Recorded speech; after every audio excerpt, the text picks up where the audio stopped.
हरे बास कटई है जे बाबा मारे वाछरी है बनाई हो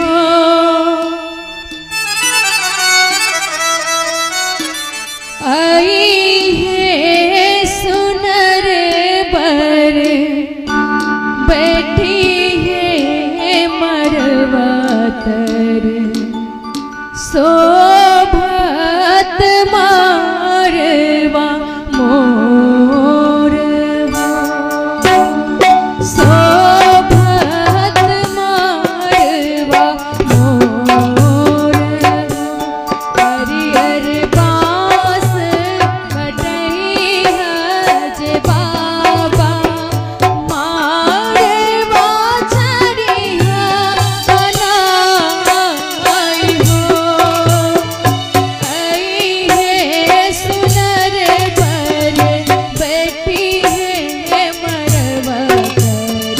शोभत मारवा मोर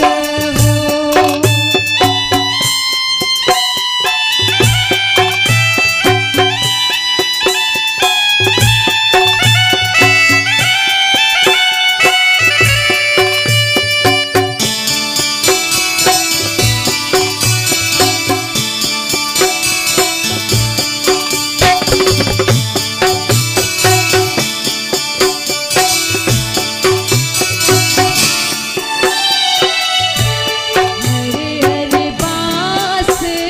कटई ना गे बेटी मार वाछरला बनाएगे आइल सुनर बर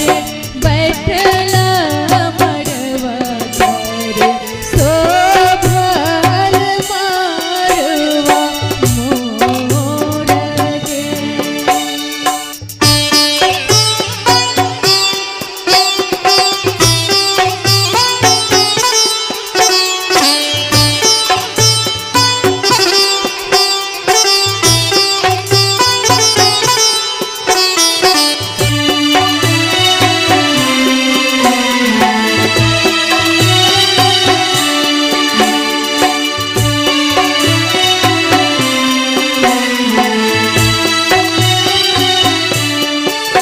और बैठल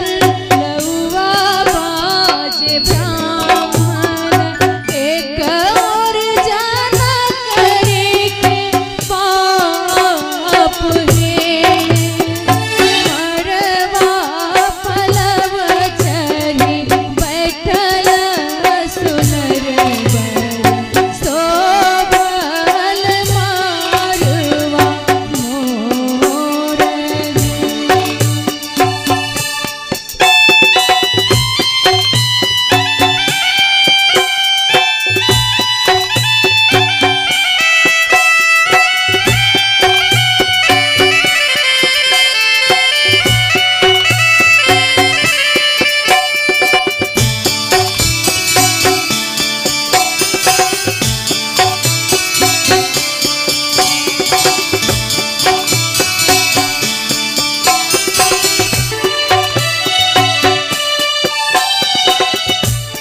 एक और बैठल लौवा बाजे ब्राह्मण एक और जाना करे के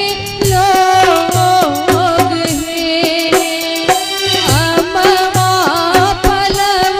चढ़ी बैठल सुनर बर शोभल मारवा मोर